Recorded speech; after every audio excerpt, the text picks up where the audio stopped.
A New Mexico family who almost found themselves homeless last year bought their first house this Christmas. It was because of a lot of determination and some huge help from Catholic charities.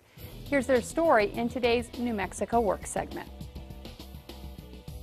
We're so happy for you guys. It is a big day for David and Alicia McCurry. I don't know where all these books are going to go, though. It's moving day, and this time they're here to stay. This house in southwest Albuquerque is now all theirs. Is this your guys' first house? Yeah. Feels good, doesn't it? Oh, great. It feels great, but like you said, scary. It's kind of an unknown territory. I didn't even dream of buying a house, ever. You see, this was the family just a year ago. David lost his job and could barely buy food, much less keep a roof over his family's heads. We couldn't pay our rent. We did not have the money for our bills. We were going down, and we were 2 months behind on our rent, and we were about to be homeless. And like God's hand, they just swooped in and they picked us up and they helped us out. And they said, look, this is what we can do for you, but this is what you have to do for yourself. They were Catholic charities. Using stimulus money, they created a program called the Homeless Prevention and Rapid Rehousing Project. It's geared to get hardworking families in a tough spot back on their feet. There it is, the family photo.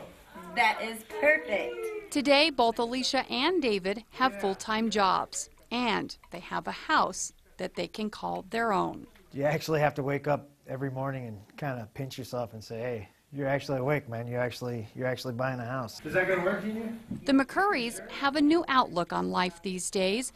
They say while Catholic Charities was a vital source of help, they didn't just offer a handout.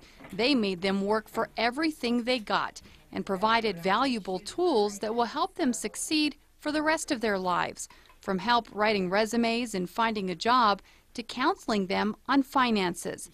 David says it all reminds him of the prayer footsteps. There's two sets when you're walking along, and then there's only one.